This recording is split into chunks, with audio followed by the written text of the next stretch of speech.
Akala ko siya ng lalaking wawasak sa pamilya namin. Pero siya palang kaisa-isang lalaking magbubuo sa nawasak kung puso. Si Luna ang klase ng bunsong hindi mo gugustuhin na makabangga. Matapang, prangka at gagawin ng lahat para sa kanyang pamilya. Lalo na para sa kanyang ate Jane, matapos maloko ng sunod-sunod na lalaki. Ang huling dagaw ay ang pinakamasakit. Si Jane ay nabuntis at ang ama ng bata, ang bilyonaryong si Clarence, ay itinaboy siya para sa kapangyarihan at kumpanya. Sa gitna ng galit at paghihiganti, isang gabi ay may kumatok sa kanilang pintuan. Sa pag-aakalang ang walang hiyang si Clarence ang nagbalik, bitbit ni Luna, ang isang arinolang puno ng laman at walang pag-aalinlangan na ibinuhos ito sa lalaking naghihintay sa labas. Ang hindi niya alam, ang lalaking basang-basa ngayon ng ihi at hiyang-hiya sa buong barangay ay hindi si Clarence, kung hindi ang kaisa-isang taong handang tumulong sa kanila. Si Corton, ang mas tapat at maunawaing kapatid ng nanakit sa kanyang ate. Isang nakakahiyang pagkakamali ang naging simula ng isang magulo, maalingasaw, pero mainit na ugnayan. Habang sinusubukan ni Corton na ayusin ang kasalanan ng kanyang kuya, unti-unti namang nahuhulog si Luna sa lalaking binaboy siya sa harap ng lahat. Ngunit sapat na ba ang pasensya ni Corton para patawarin ang babaeng nagpahiya sa kanya? At sapat na ba ang tapang ni Luna para harapin ang katotohanan? Ang taong kinamumuhian niya ay kapatid ng taong itinitibok ng puso niya. Isang kwento ng maling akala, matinding galit at pag-ibig na nagsimula sa isang arinola. Ate, tama na nga. Huwag mong ubusin ang luha mo sa lalaking basura na yon. Halos mayanig ang maliit na salang ni Luna sa tindi ng kanyang boses. Ang kanyang ate Jane ay nakasubsob sa lumang sofa. Ang mga balikat ay yumuyugyog sa walang humpay na paghikbi. Hawak nitong isang piraso ng gusot na ultrasound result, isang kumpirmasyon na may bagong buhay na nabubuo sa loob nito. Ngunit kasabay nito ay ang pagkawasak ng kanyang dangal. Luna, anak, tama na. Huwag mo nang dagdagan ang sakit na nararamdaman ng ate mo. Mahinahong pakiusap ng kanilang nanay na si Aling Saling. Nakaupo ito sa tabi ni Jane. Pilit na hinahaplos ang likod ng anak, bagamat bakas din sa mukha ng matanda, ang labis na pagkabigo at pait. Namalaya na lang ni Luna na may tumulo na palang luha mula sa kanyang mga mata. Hindi ito luha ng kahinaan, kundi luha na nag-aapoy na puot. Si Luna, ang bunso, siya dapat ang pinapaalalahanan, pero sa pamilyang ito, siya ang naging kuta. Ilang beses niya nang nakitang nalokong kanyang ate, pero ang huling lalaking ito, si Clarence, ang kinagalitan niya. Binuntis nito ang ate niya at pagkatapos ay parang basurang itinapon. Hindi ko to matatanggap, inay. Mahal na mahal ko si ate, kaya ayoko na may umaagrabyado sa kanya. Bulyaw ni Luna habang nakakuyob ang mga palad. Ate, sabi mo sa akin kung nasaan ang Clarence na yan. Susugudin ko. Dudurugin ko ang mukha niya. Ngunit hindi sumagot si Jane. Patuloy lang ito sa pag-iyak at tila wala ng lakas na ilaban ng sarili.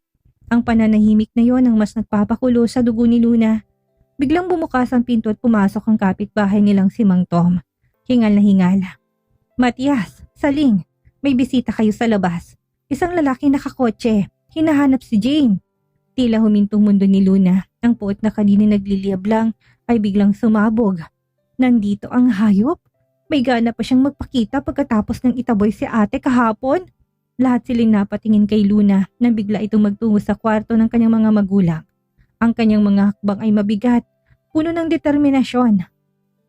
Luna, anak, ano gagawin mo dyan? Sigaw ng kanyang nanay. Hindi sumagot si Luna. Kinuha niyang arinola ng nanay niya sa ilalim ng papag.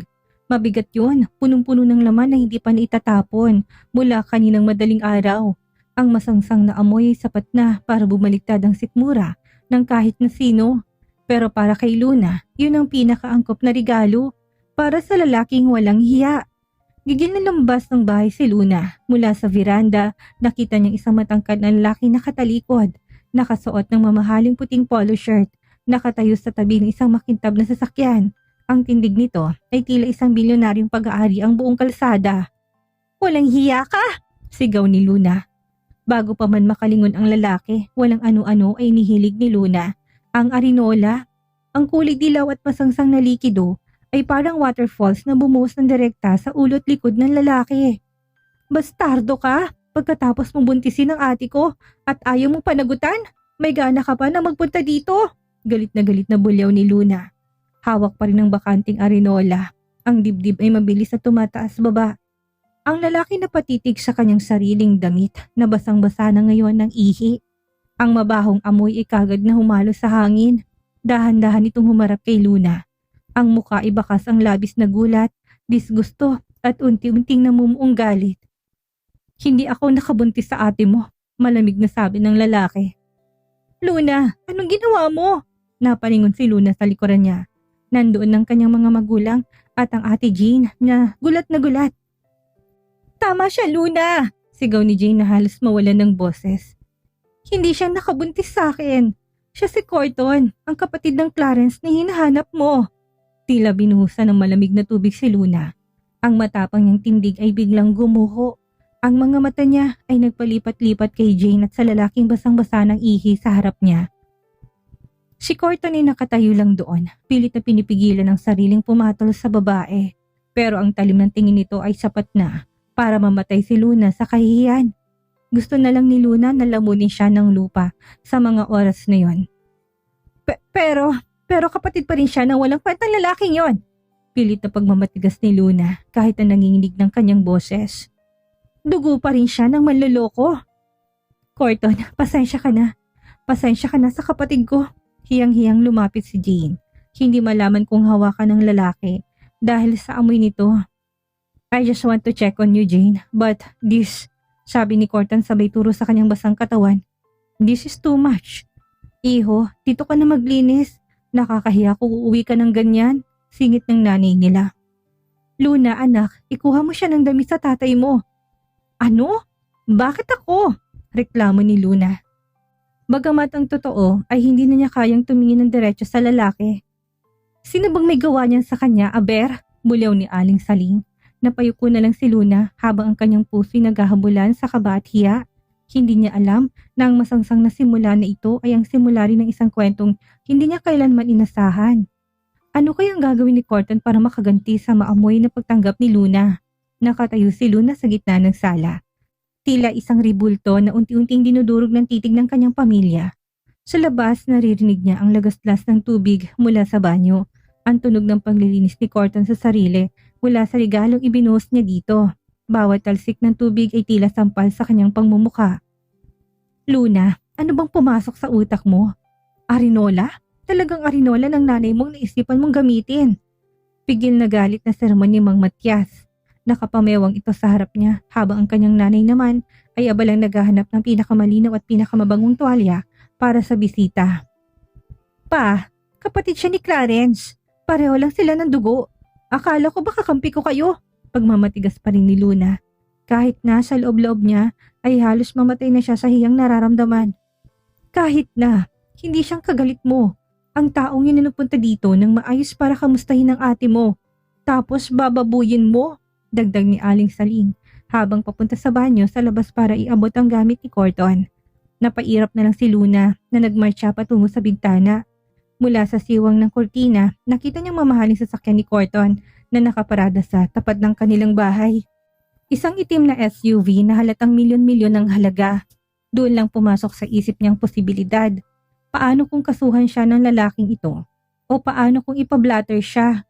Maya-maya pa ay bumukas ang pinto ng banyo. Lumabas si Corton na suot ang lumang t-shirt at maluwag na shorts ng kanyang tatay.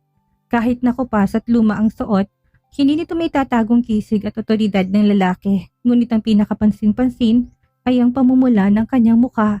Hindi dahil sa tubig, kundi dahil sa matinding pagtitimpi. Iho, pasensya ka na talaga. Pinagtimpla kita ng kape, pumasok ka na muna. Aya ni Aling Saling na halos magkanda-ugaga sa pag-aasikaso. Pumasok si Corton sa loob ng bahay. Ang bawat takbang niya ay tila nagpapakipot sa espasyo ng maliit nilang sala. Tumingin siya kay Jane na nakayuko lang sa gilid bago ibinaling ang matalim at nanunuot na tingin kay Luna. Jane, I came here because I know my brother is being a coward. I wanted to offer help for your check-ups and whatever the baby needs. Panimula ni Corton, ang boses niya ay malalim at baritono. Puno ng seryosong tono na kabaliktaran ng mapanlokong boses ni Clarence na narinig ni Luna noon sa telepono. Salamat, Corton, pero Hindi mo na kailangang gawin ito. Hiyang-hiya na kami sa'yo. Mahinang sagot ni Jane. Ang boses ay paus pa rin sa kakaiyak. Hindi, Jane. Responsibilidad ito ng pamilya namin. And as for you, tumingin muli si Corton kay Luna. Nanatiling nakataas ang kilay ni Luna. Pilit ay tinatagong panginginig ng kanyang mga tuhod. You have a very creative way of welcoming guests. I hope you're ready for the consequences of your impulsiveness. Consequences? Bakit? Kakasuhan mo ba ako? Sige, gawin mo. Para malaman ng buong mundo ng pamilya niyo mahilig magbuntes at mang-iwan. Hamon ni Luna kahit nang totoo'y gusto niya nang tumakbo palayo. Luna, tama na. Sigaw ni Mang Matias. It's fine, sir. Pigil ni Corton sa kanyang tatay. Lumapit ang lalaki kay Luna hanggang sa ilang pulgada na lang ang distansya nila. Naamoy ni Luna ang pinaghalong sabon at ang pamilyar na bango ng mamahaling pabango ni Corton na pilit lumalaban sa naiwang amoy ng arinola. I don't sue people for being stupid, but I do make sure they learn their lesson. Isang malamig na ngiti ang sumilay sa labi ni Corton bago ito bumaling kina Mang Matias at aling-saling para magpaalam. I have to go. My clothes are compromised. I'll be back, Jane, whether your sisters like it or not.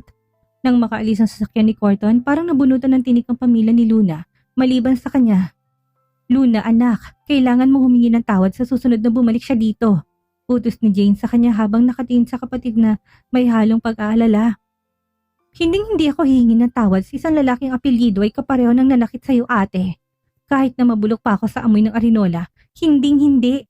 Nagmarcha si Luna patungo sa kanyang kwarto at pabagsak na isinara ang pintuan. Humiga siya sa kama at itinakip ang unan sa kanyang mukha. Gusto niyang sumigaw. Galit siya kay Clarence, galit siya sa mundo. Pero bakit ang mukha ni Corton na basang-basa ng ihi ang ayaw mawala sa isip niya? Lesson? Anong lesson ang ituturo mo sa akin, Corton? Subukan mo lang, bulong niya sa dilim. Habang ang kanyang puso'y tila nagkakarera sa hindi malamang dahilan. Hindi alam ni Luna na sa kabilang panig ng syudad, si Corton ay nakatingin sa salamin ng kanyang banyo. Hawak ang cellphone at may tinatawagan. Check the coffee shop near the university. The one where a girl named Luna works. I want to know everything about her schedule starting tomorrow. Nagsisimula pa lang ang ganti at sisiguraduhin ni Corton nang amoy ng pagkakamali ni Luna ay magtatagal ng higit pa si inasahan nito. Habang ang gabi ay bumabalot sa payak na tahanan ni Luna, ang katahimikan sa loob ng kanyang kwarto ay tila isang mabigat na kumot. Nakatitig siya sa kisame. Paulit-ulit na bumabalik sa kanyang alaala ang imahe ni Corton, ang binyonaryong basang-basa ng ihi pero nananatiling mukhang hari. Bakit ba hindi ako makatulog? Inis niyang bulong sa sarili. Habang pabaling-baling sa kama, tuwing ipipikit niyang kanyang mga mata, ang matalim at mapanuring titig na lalaki ang nakikita niya. May kung anong kakaiba kay Corton. Hindi to katulad ni Clarence na puro matatamis na salita. Si Corton ay parang isang bagyong tahimik pero alam mong wawasak sa lahat ng madadaanan. Samantala, sa isang high-end na penthouse sa BGC, si Corton ay nakatayo sa kanyang malawak na balkonahe. Nakatingin sa mga ilaw ng lungsod. Hawak niyang isang baso ng whiskey. Pero kahit ang pinakamahal na alak ay tila hindi kayang tanggalin ang imahinasyon ng amoy na dumapo sa kanya kanina. Arinola, napangisi siya, isang mapait at mapanganib na ngiti. You have guts, Luna. I'll give you that. Hindi siya sanay na binabastos. Sa mundo ng negosyo, siya ang kinatatakutan. Isang pirma niya lang ay libo-libong taong nawawalan ng trabaho o kaya naman ay nagiging milyonaryo. Pero isang baristang taga-probinsya ay na nagagawang hiyain siya sa harap ng kanyang sasakyan. Kinuha niyang kanyang cellphone at tinawagan ng kanyang private investigator. Update. Sir, according to my records, Luna is a digital writer on the side but she works full-time as a head barista at the Beanery near the business district. She's known for being tough and professional, but she has a history of getting into fights with customers who disrespect the staff. Professional? Let's see how professional she can be when she's facing the man she does with filth. Malamig na utos ni Corton, make sure the owner of that shop knows I'm coming. I want the VIP table cleared for the whole day. Kinabukasan maagang pumasok si Luna sa trabaho. Ang pagiging barista ang kanyang takas mula sa gulo ng kanilang bahay. Sa tuwing humahawak siya ng kape, nararamdaman niya ang kontrol. Isang bagay na wala siya sa pagdating sa problema ng kanyang ate. Hoy Luna, bakit parang puyat na puyat ka? Nanlaban ka ba sa marathon? Biro ni Alisa. ang kanyang malapit na kaibigan at kasamahan sa shop. Wala, Alisa, may mga peste lang na pumasok sa bakuran namin kagabi. Sagot ni Luna habang mabilis na nililinis ang counter. Ang bawat kuskus niya ay puno ng gigil. Peste? Mukhang malaking peste yan ha. Hanggang ngayon dala mong init ng ulo. Hindi na sumagot si Luna. Nagsimula nang dumagsa ang mga customer. Ngunit napansin niya kakaibang kilos ng kanilang manager.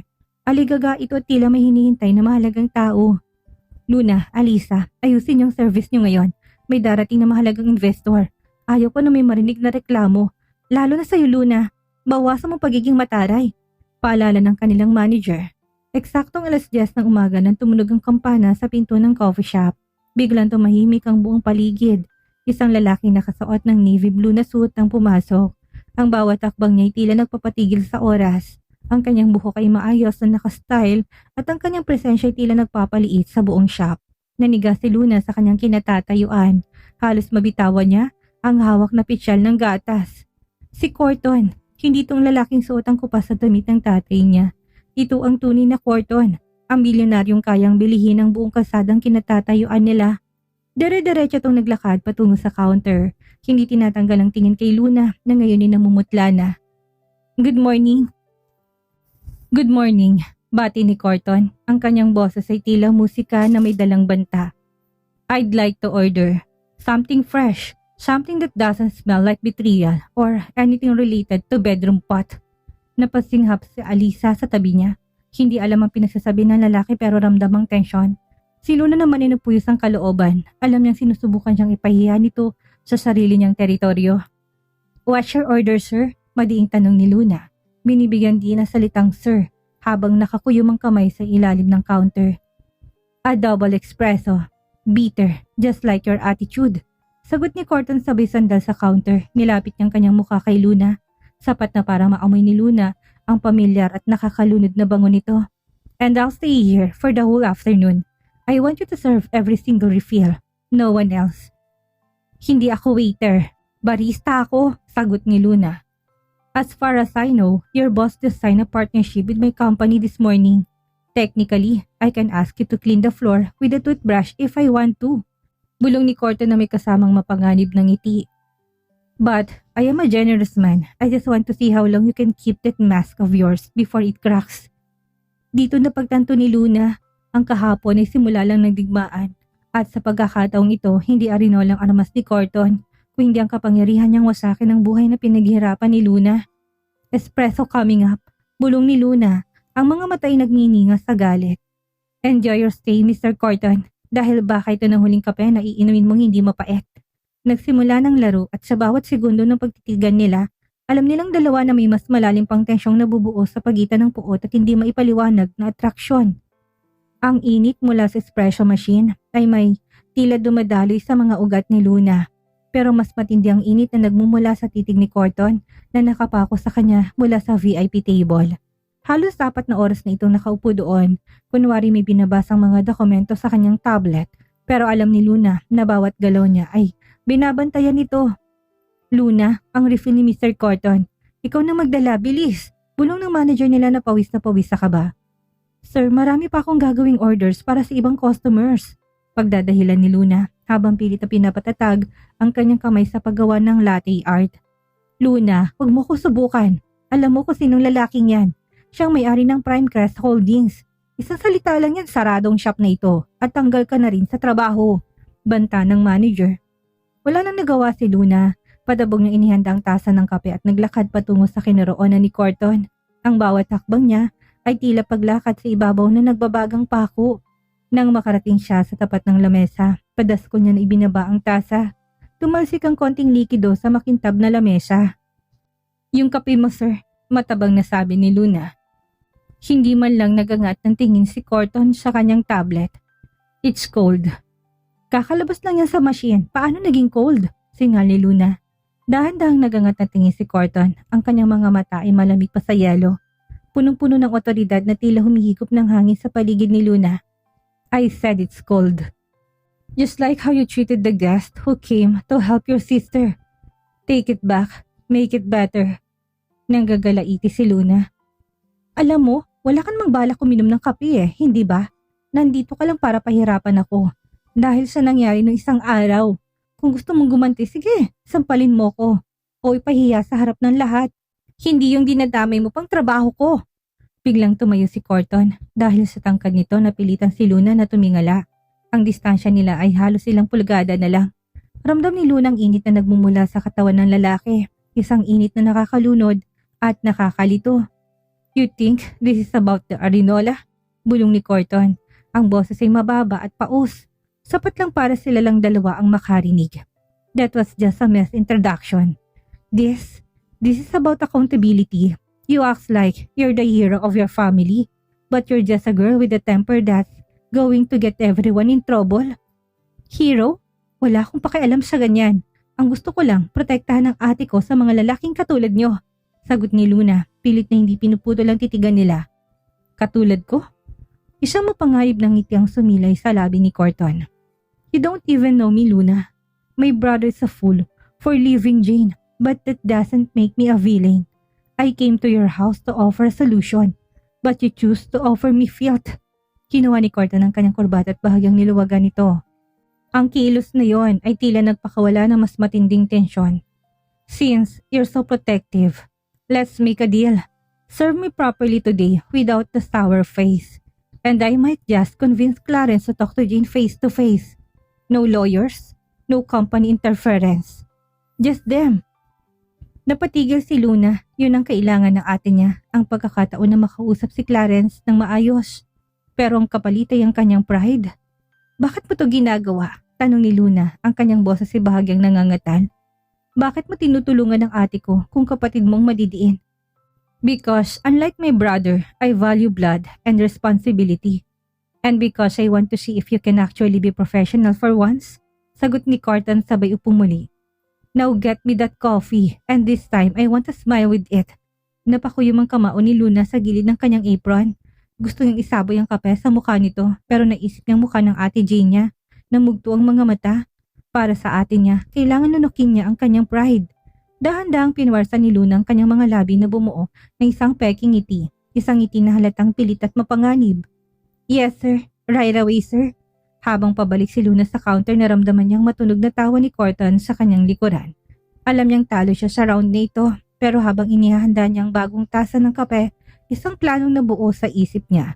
Kung gusto ni Corton ng service, ibibigay niya ito, sa paraang hindi nito makakalimutan. Akala mo ikaw lang marunong maglaro, Corton? Umanda ka, bulong ni Luna habang lihim na dinadagdagan ng sobrang pait na cocoa powder ang kape nito. Dito nagsisimulang mas matinding bakbakan, isang bilyonaryong sanay na makuhang lahat at isang palaban na baristang hindi magpapatalo ng walang laban. Sa bawat refill, sa bawat titig, ang puot ay unti-unting nahaluan ng isang apoy na pareho nilang hindi inasahan. Ang hangin sa loob ng coffee shop ay tila naging kuryente na dumadali sa pagitan ng counter at ng VIP table. Hawak ni Luna ang tray. Ang kanyang mga daliri mahigpit na nakakapit dito hanggang sa mamuti ang kanyang mga buko-buko. Sa loob ng tasa ay ang kape na hinaluan niya ng extra bitter cocoa at isang kurot ng asin. Hindi sapat para madiri ito agad, pero sapat para manatiling pait sa lalamunan nito habang buhay. Eto na yung kape mo, sir. Malambing na sabi ni Luna, ang kanyang boses ay parang pulot sa tamis. Pero ang kanyang mga matay na nanatiling matalim. Ibinaba niyang tasa ng may perpektong dahan, gaya ng utos ng kanyang manager. Tumingin si Corton sa tasa pagkatapos ay kay Luna. May kung anong amusement sa kanyang mga mata na tila binabasang bawat iniisip ng dalaga. You're smiling. It's terrifying, but it's an improvement. Kinuha ni Corton ng tasa, pinanood siya ni Luna at ang kanyang puso ay mabilis na tumitibok. Inumin mo na, bilyonaryong mayabang. Tikman mong pait ng buhay na binigay ng kuya mo sa ate ko. Uminom si Corton, isang malaking lagok. Napatigil ang lalaki, bahagyang kumunot ang kanyang noo at naramdaman ni Luna ang tagumpay. Inasahan niyang iluluwa ito ni Corton o kaya'y magwawala to sa galit. Pero sa kanyang pagkagulat, nilunok to ng lalaki ng walang imik. Interesting flavor, sabi ni Corton. Ang kanyang boses ay nanatiling kalmado. Salt and extra bitterness. Is this your way of telling me how you feel, Luna? Or is this just a reflection of your soul? Naburang ngiti sa labi ni Luna. Kung hindi mo gusto, wag mong inumin. No, I'll finish it. Hamon ni Corton. Tinitigan niya si Luna habang dahan-dahang iniinom ang kape hanggang sa huling patak na tila hindi naramdaman ng dumi o pait noon. Pagkatapos ay tinirik niya ang tasa sa mesa. Actually, it's perfect. It reminds me that I'm dealing with someone who hasn't learned that games have consequences. Biglang tumunog ang cellphone ni Corton. Kinuha niya ito sandaling binasa ang message. Ang kanyang ekspresyon ay biglang naging seryoso. Ang aura ng isang businessman na walang sinasanto. I have to go. But before I leave, tumayo siya at lumapit muli kay Luna. Sa pagkakataong ito, hindi lang tensyon ang dala niya, kundi isang panganib na tila sumasakal sa paligid. Inabot niyang kamay ni Luna at may nilagay na maliit na card. My personal number. Give it to Jane. Tell her I arrange a meeting with Clarence tomorrow night at 8 p.m.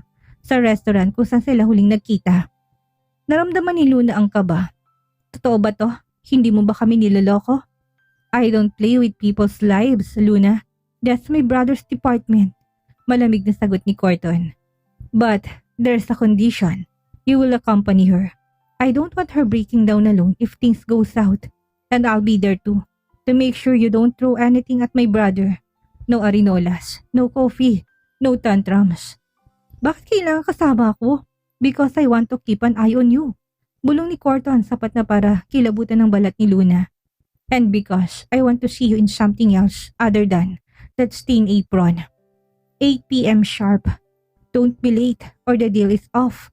Tinalikuran na siya ni Corton at lumabas ng shop na hindi man lang lumilingon.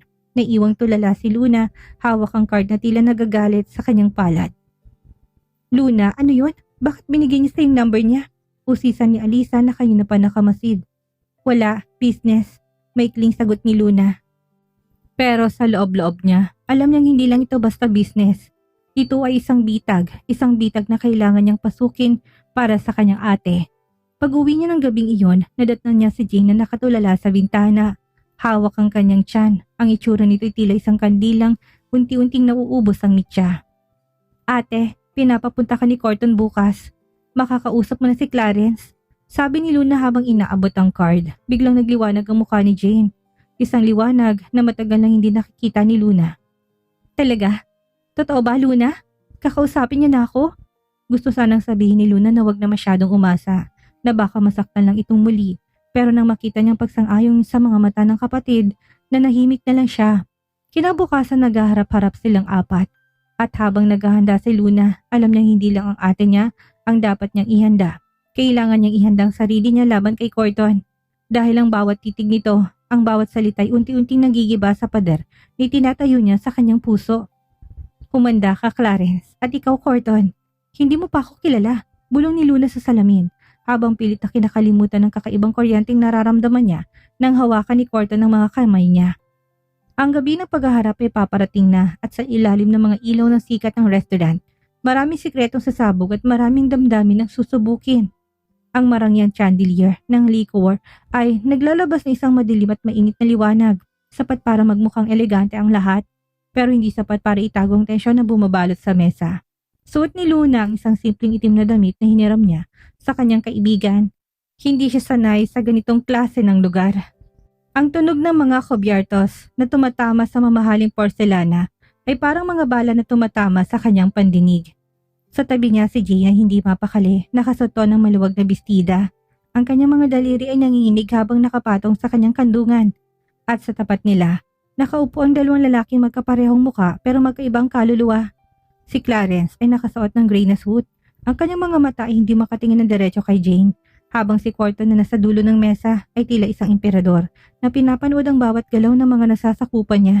Ang kanyang mga mata ay nanatiling nakapako kay Luna. Tila sinusuri kung paano nagbagong anyo nito mula sa pagiging baristang amoy kape patungo sa isang babaeng puno ng pait at ganda. Salamat at dumating kayo, panimula ni Corton, ang kanyang boses ay malamig at dominante. Clarence, may sasabihin ka hindi ba? Bahagyang napatras si Clarence.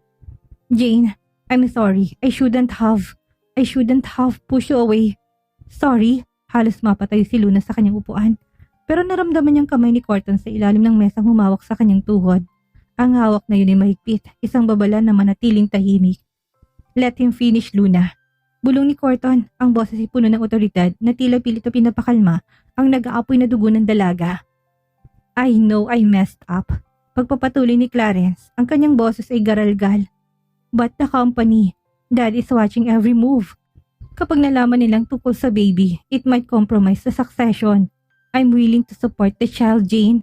Financial help, a house, everything you need. But I can't be with you.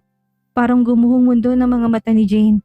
Ang pag-asang kanina lang ay nagliliyab ay biglang naging habo. So, pera lang ang tingin mo sa amin, Clarence. Binibili mong pananahimik ko? Hindi naman sa ganun, Jane. Depensa ni Clarence. Practicality lang ito. Hindi tayo nababagay sa mundo ng isa't isa. Practicality? Sa pagkakataong ito, hindi na napigilan ni Luna ang sarili. Inalis ng kamay ni Corton sa kanyang tuhod at tumayo. Walang hiya ka. Pinalaki kaming mahirap pero hindi kami kailanman nagkulang sa dangal. Akala mo bang bata sa sinapupunan ng ate ko ay isang investment na pwede mo bayaran? Kapatid mo ba talaga to, ha, Corton? Bakit ganito nito pinalaki? Luna, sit down. Utos ni Corton pero hindi na siya pinakinggan ng dalaga. Hindi, Corton. Akala ko ba tutulungan mo kami? Ito ba ang solusyon mo? Ang gawin kaming bayarang pamilya. Baling ni Luna sa kanya. Ang mga mata ay puno ng luha ng galit. Biglang tumayo si Corton. Ang kanyang presensya tila nagpatahimik sa buong restaurant. Lumapit siya kay Luna. Ang distansya nila ay halos wala na. Ramdam ni Luna ang bango ng lalaki. Isang bango na sa kabila ng galit niya ay tila nagpapahina sa kanyang mga tuhod. I arranged this to you so you could hear the truth. Hard, cold truth, bulong ni Corton. Tumingin siya kay Clarence na may halong disgusto. Clarence, your disappointment. If you think money can fix the soul you broke, you're wrong. Binaling muli ni Corton ang tingin kay Luna. And you, stop acting like a victim and start thinking. Galit ka, oo. Pero ang galit ay hindi magpapakain sa mga bata. Ang kailangan ni Jane ay seguridad. Hindi parang seguridad, Corton. Ang kailangan niya ay pananagutan. Sigaw ni Luna. Then I will take the responsibility, sabi ni Corton. Natahimik ang lahat kahit na si Clarence ay napatitig sa kanyang kapatid na may halong gulat. Anong sinabi mo? Tanong ni Luna. Ang kanyang boses ay bahagyang nanginginig. If Clarence is too much of a coward to stand by Jane, then as a Taylor Lee, I will step in. I will oversee the welfare of Jane and the baby. They will live under my protection, under my roof, deklara ni Corton. What? Corton, are you crazy? Singhal ni Clarence. What will Dad will say? Dad will listen to me because I run the company, not you. Malamig na sagot ni Corton. Tinitigan niya si Luna ng malalim. Jane stays with me. And since you're protective, Luna, you're coming with her. I want you to see exactly how a real man takes care of his family. No more baristas. No more arinolas. You will live in my mansion and you will work for me. Anong kapalit nito? Tanong ni Luna. Ang kaba ay muling bumangon sa kanyang dibdib. Alam niya na walang libre sa mundo ng mga bilyonaryo. Isang mapangalip ng ngiti ang sumilay sa labi ni Corton. Your freedom, Luna. You'll be under my watch 24/7. Deal? Tumingin si Luna kay Jane na ngayon ay nakahawak sa kanyang kamay. Tila nakikita ng huling pag-asa sa alok ni Corton. Para sa atin niya. Para sa batang wala pang malay. Handang isakripisyo ni Luna ang lahat. Deal? Bulong ni Luna. Hindi niya alam na ang gabing yon ang simula ng kanyang pagkakakulong sa isang ginintuang hawla. Kung saan ang gwardya ay ang lalaking unti-unti nang nagnanakaw sa kanyang hininga. Ang laro ay naging totoo at sa pagkakataong ito, hindi lang dangal ang nakataya, kundi ang kanyang puso. Ang gate ng mansyon ng mga Taylor Lee ay bumukas ng walang tunog, tila isang higanting bibig na handang lamunin ang anumang papasok dito, habang binabaybay ng mamahaling SUV ni Corton ng mahabang driveway na napapalibutan ng mga pine trees.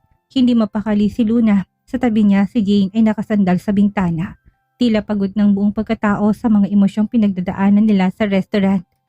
Dito na kayo titira, maikling pahayag ni Corton habang nakatingin sa rearview mirror, ang mga matay na natiling nakatitig sa refleksyon ni Luna. Mansion ba ito o museum?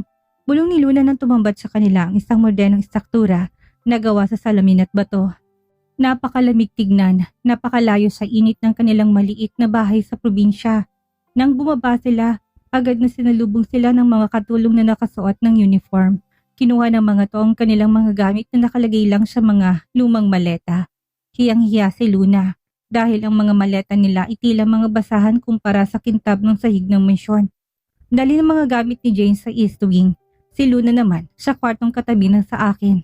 Utos ni Corton. Teka, bakit kailangan malayo ako kay ate? At bakit sa tabi mo?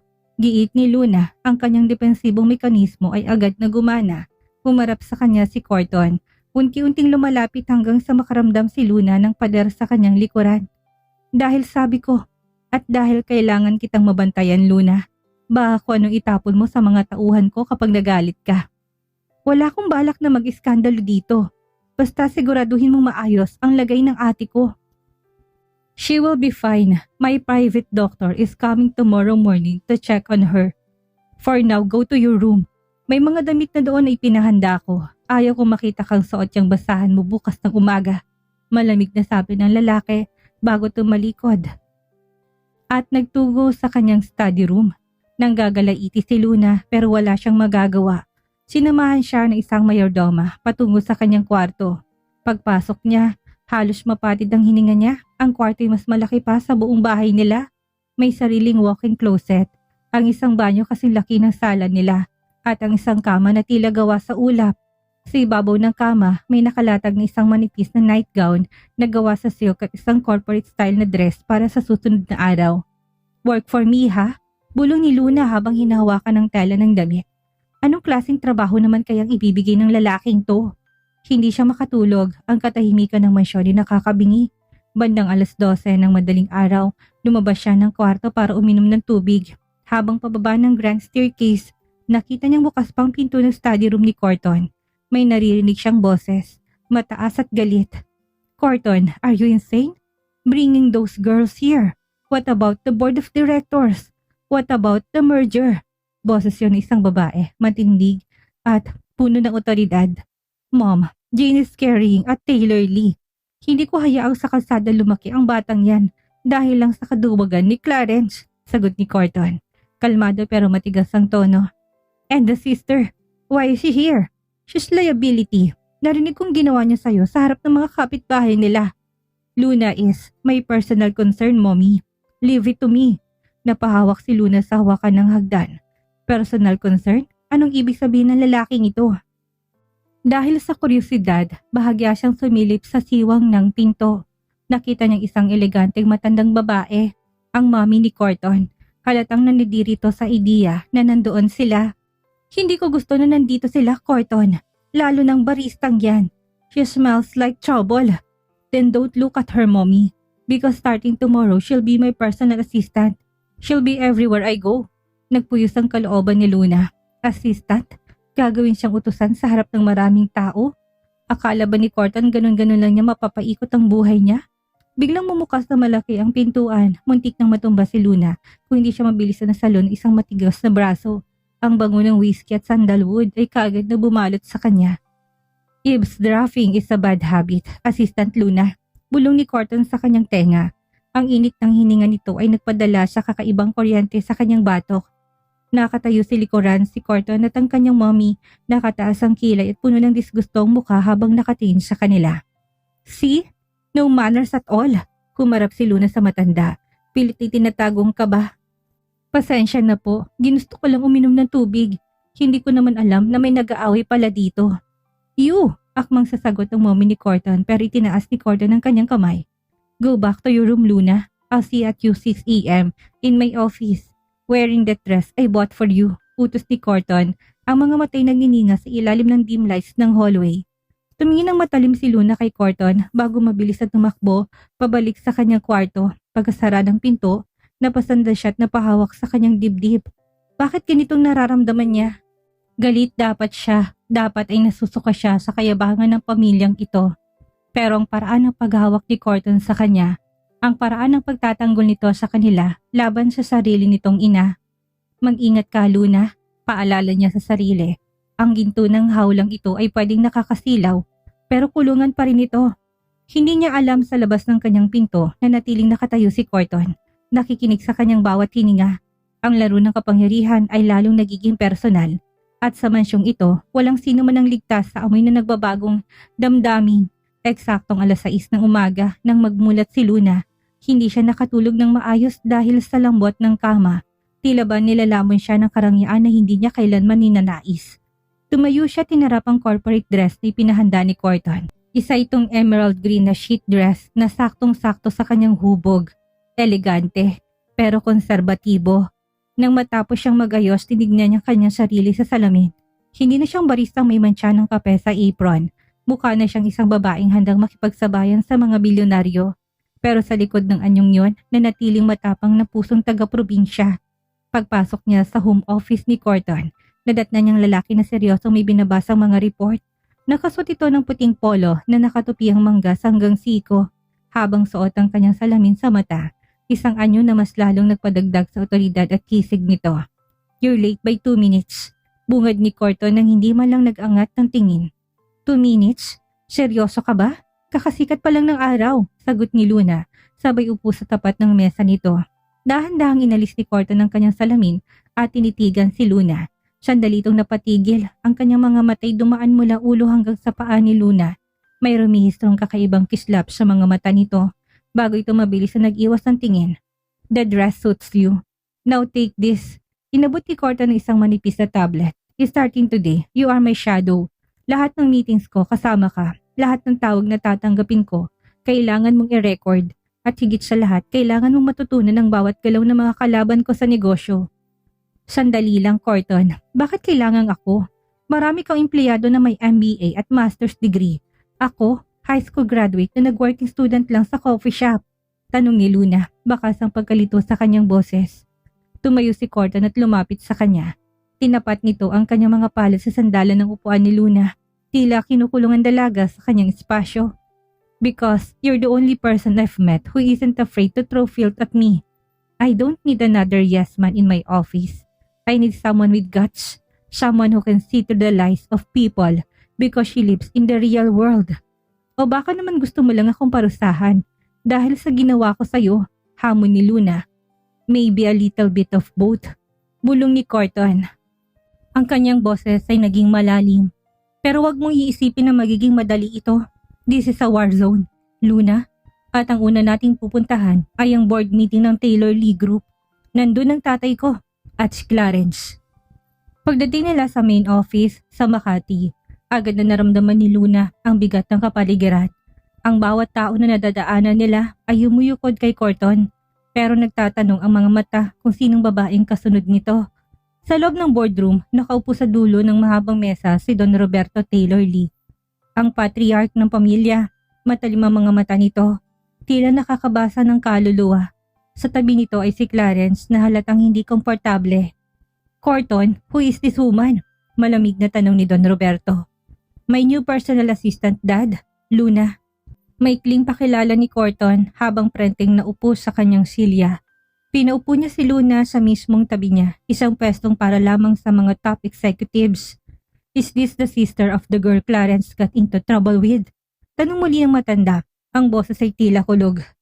"Bakit mo dinalang dumi ng kalsada sa loob ng boardroom ko?" Ramdam ni Lunang panginginig ng kanyang mga kamay sa ilalim ng mesa. Gusto niyang sumagot, gusto niyang ipagtanggol ang kanyang pamilya. Pero naalala niya ang bili ni Corton. "Observe, she's not dirt, Dad. She's the solution." Sagot ni Corton ng may matigas na tono. "And if you want to talk about trouble, let's talk about the 5% loss in our stocks because Clarence was too busy playing around instead of closing the deal in Singapore." Natahimik ang buong kwarto. Ang tensyon sa pagitan ng mag-ama ay tila isang bombang sasabog. Tumingin si Don Roberto kay Luna, isang tingin puno ng pagbabanta. "Make sure she knows her place, Corton. Dahil sa kumpanyang ito, ang mga walang silbi agad nating itinatapon." Nang matapos ang meeting, hinila ni Clarence si Luna sa hallway habang papunta sila sa elevator. "Luna, anong ginagawa mo dito? Umalis na kayo ni Jane habang maaga pa. Gagamitin ang kayo ni Corton laban sa akin." "Bitawan mo siya, Clarence." Biglang lumitaw si Corton mula sa likuran nila. Ang kanyang kamao ay nakakuyom at ang kanyang aura ay tila isang leon na handang pumatay. Mabilis na binitawan ni Clarence ang braso ni Luna. "She works for me now. She is under my protection. Touch her again and I'll make sure you never step foot in this building ever again," banta ni Corton. Hinila ni Corton si Luna papasok sa elevator. Pagkasara ng pinto, hinarap ni Corton si Luna. Galit ang kanyang mga mata, pero may halong pag-aalala. Did he hurt you? Hindi, pero bakit mo ginagawa to? Bakit mo ka pinagtatanggol sa tatay mo at sa kapatid mo? Tanong ni Luna, ang kanyang puso'y tila sasabog na sa kaba. Nilapit ni Corton ang kanyang mukha kay Luna hanggang sa maramdaman na nila ang hininga ng isa't isa. Because I'm the one who brought you into this mess. At dahil walang ibang pwedeng magpaiyak o magpahirap sa'yo kundi ako lang. Sa gitna ng tahimik na elevator, isang hindi inasahang kuryente ang dumaloy sa pagitan nila. Hindi alam ni Luna kung sasampalin niyang lalaki o hayaan niya ito na mas lumapit pa. Ang assistant at ang bilyonaryo na sa gitna ng isang digmaan at ang puso ni Luna ang unang nanganganib na mabihag. Ang loob ng elevator ay tila lumiit habang bumababa sila mula sa penthouse ng Taylor Lee Group. Ang tanging naririnig ay ang mahinang ugong ng makina at ang mabilis sa pagtibok ng puso ni Luna. Nakasandal siya sa malamig na dingding ng elevator habang si Corton ay nananatiling nakaharang sa kanyang harapan. Ang mga bisig nito ay nakatukod sa magkabilang gilid ng kanyang ulo. Anong ibig mo sabihin, Corton, na pag-aari mo ako? Matapang na hamon ni Luna, bagamat ang kanyang boses ay bahagyang nagtataydo sa kanya. I don't own people, Luna. I manage assets. Malamig na sagot ni Corton. Pero ang kanyang mga mata ay hindi makatingin sa mga dokumentong hawak niya, kung hindi sa mga labi ni Luna. And right now, you are my most volatile asset. Isang maling galang mo lang, pwedeng gumuhang reputasyon ko sa harap ng board. Reputasyon mo lang bang mahalaga sa'yo? Paano kapatid ko? Paanong buhay namin? Sa halip na sumagot, mas lalang nilapit ni Corton ang kanyang muka sa puntong ito na amoy na nilunang pamilyar na bango ng lalaki. Isang amoy na nagpapaalala sa kanya ng panganib ay pwedeng maging kaakit-akit. Ang buhay niyo ay nakatali sa akin ngayon. Kung babagsak ako, kasama kayong lulubog. Kaya matuto kang sumunod, Luna. Eksaktong bumukas ang pinto ng elevator sa parking basement. Lumabas si Corton ng tila walang nangyari. Iniwan si Luna na habol ang hininga. Let's go. We have another meeting at sa pagkakataong ito, kailangan mo magpanggap na asawa ko. Napamaang si Luna. Ano? Magpapanggap na ano? Isang investor mula sa Macau ang darating. He values family-oriented partners. Hindi niya alam ang gulo sa pagitan ni Clarence at ni Jane. At wala akong balak ipaalam yun. To him, you are my fiancé. A smart, independent woman I met while expanding our coffee ventures. Paliwanag ni Corton habang sumasakay sila sa sasakyan. Hindi ako marunong umarte, Corton. At bakit kailangang asawa? Hindi ba pwedeng assistant lang talaga? Dahil ang investor nito ay traditional. He believes sa man's stability is reflected by the woman beside him. And you have that fire that can pass as a Taylor Lee woman's grace. Sabi ni Corton sabay abot ng isang maliit na velvet box. Binuksan ito ni Luna. Isang dambuhalang diamante ang kumikinang sa loob nito. Isang engagement ring na marahil ay kayang bayaran ang buong barangay nila sa probinsya. Isuot mo yan. At tandaan mo, bawat salitang lalabas sa bibig mo, bukas kailangang kalkulado. One slip and everything we built for Jane's security will vanish. Ginanap ang hapunan sa isang private yacht na nakadaong sa Manila Bay. Ang hangin ay maalat at malamig pero ang tensyon sa loob ng cabin ay nakakapaso. Ang investor, si Mr. Chen ay isang matandang lalaki na may mapanuring mga mata. Kasama nitong kanyang asawa ni si Madam Wu. So Corton, this is the woman who captured the heart of the most ruthless bachelor in Manila? Ay Mr. Chen habang nakatingin kay Luna. Naramdaman ni Luna ang kamay ni Corton na pumulupot sa kanyang bewang. Ang haplos na yon ay tila nagpapadala ng kuryente sa kanyang buong katawan. Yes, Mr. Chen, Luna is the reason why I started looking at things differently. She's exceptional. Napilitang ngumiti si Luna. It's an honor to meet you, Mr. Chen. Corton has told me so much about your wisdom in the industry. Naging maayos ang usapan hanggang sa magtanong si Madam Wu. Tell me, Luna, how did Corton propose? A man like he must have done it in a very grand way. Napatigil si Luna. Wala sa script nilang tanong na ito. Tumingin siya kay Corton na tila hinihintay din ang kanyang isasagot. Ang lahat ng mata ay nasa kanya. Actually, simula ni Luna, ang kanyang utak ay mabilis na nag-iisip. He didn't need a grand gesture.